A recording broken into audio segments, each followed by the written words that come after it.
Miss Link, what tips or advice would you give a new teacher or an experienced teacher that's trying to implement centers, small groups in their classroom? What advice would you give them? Don't be afraid to try something and fail at it, because this is the way I'm doing it now is my third attempt this year, and the first two did not work at all. So don't be afraid to try something and fail doing it. But again, don't be afraid to try something and then be really good at it. So, Miss Link, your coach mentioned to me that you are doing small groups instead of whole group instruction this year. How did you come up with that, and how has that worked out for you?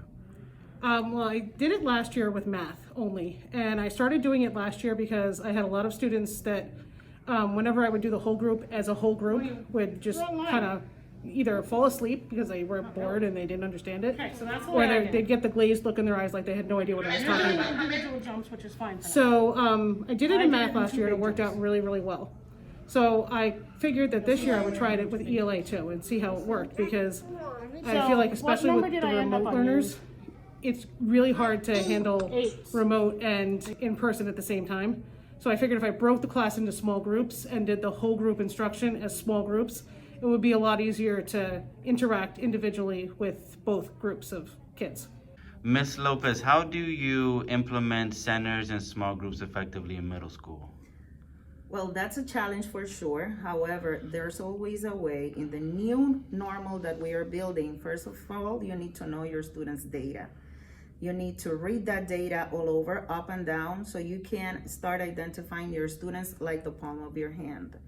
We are not in a situation that we have the rooms break down in little groups that you can surround and transition information. However, you can identify at least 5 main groups and rotate them. Take after your mini lesson each day, let's say that you do a direct lesson of 15 minutes, then you break them down in individual work, independent. You can pull 4 or 5 kids next to you in your Zoom room, and let's say 2 in Zoom, 2 in here, or 3 in Zoom and 1 in person in front of you, and you can nurture their skills, what they need. If you have ESOL kids, you try to pull them together so they can support each other and don't feel left out. And there are different levels of ESOL students. There's the ones that do understand you speaking English and the one that doesn't. Support that vocabulary foundation, because if you, lamentably, if you don't support very strongly that vocabulary that you're trying to achieve, is a snowball effect that you're going to have at the end of the year that is going to roll over to the next school year. And probably the student is going to be passing his entire school life not understanding basic concepts.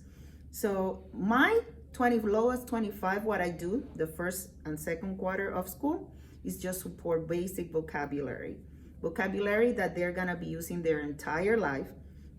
But I want to be sure that they master that. And I have to say that it works, people. Even though if I'm teaching enlightenment right now, I just target those 25 with all the enlightenment vocabulary. And I spent probably 2 weeks with them on that, but they appreciate somebody that is taking the time for them just to master those skills. Be honest with the kid. Be honest with them. Tell them the reason why you're not mastering is because of vocabulary, and they will pay back to you.